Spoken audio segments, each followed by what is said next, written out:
রোজ রোজ মাছ মাংস খেতে ভালো লাগে না, মাঝে মধ্যে একটু ডিমের ঝোল হলে মন্দ হয় না। আর শীতকালে মাঝে মধ্যে ডিমের ঝোল খাওয়া যেতেই পারে, আর সেটা যদি হয় নতুন আলু দিয়ে তাহলে তো আরও ভালো লাগে খেতে। আমি আজকে নতুন আলু দিয়ে ডিমের ঝোল রান্না করেছি।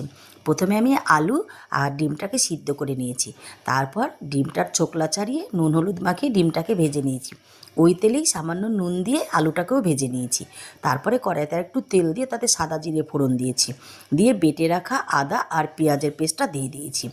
আর দিয়েছি জিরের গুঁড়ো, লঙ্কার গুঁড়ো, হলুদ গুঁড়ো আর পরিমাণ মতো নুন, আর দিয়েছি কালারের জন্য একটু কাশ্মীরি লঙ্কা।